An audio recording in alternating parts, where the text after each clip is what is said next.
Okay, ಮುಂದಿನ problem solve ಮಾಡೋದನ್ನ.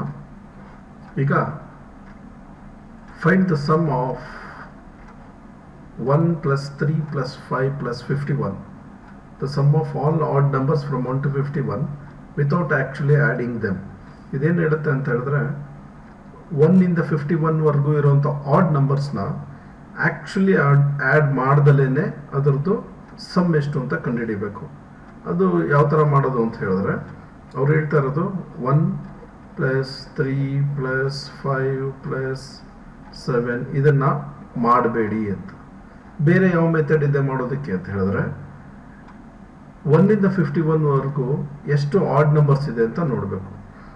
1 ಇಂದ 50 ವರೆಗೂ 25 ಈವನ್ ನಂಬರ್ಸ್ ಇದೆ ಮತ್ತು 25 ಆಡ್ ನಂಬರ್ಸ್ ಇದೆ. ಓಕೆ, ಆದರೆ 51 ಕೂಡ ಆಡ್ ನಂಬರ್ ಆಗಿರೋದ್ರಿಂದ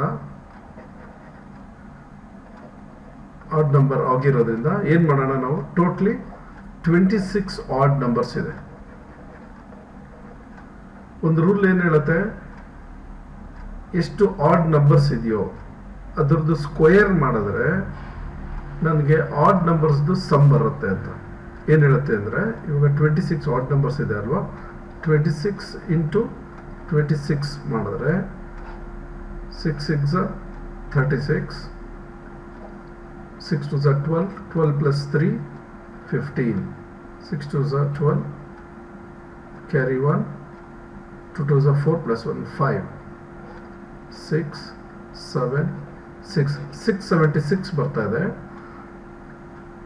ಹಾಗಾದರೆ 1 plus 3 plus 5 ಪ್ಲಸ್ ಇದೇ ರೀತಿ 51 ವರೆಗೂ ಆ್ಯಡ್ ಮಾಡಿದ್ದೆ ಆದರೆ ನಾನು ಆಡ್ ನಂಬರ್ಸ್ನ ನನಗೆ 676 ಬರುತ್ತೆ. So this is one method of solving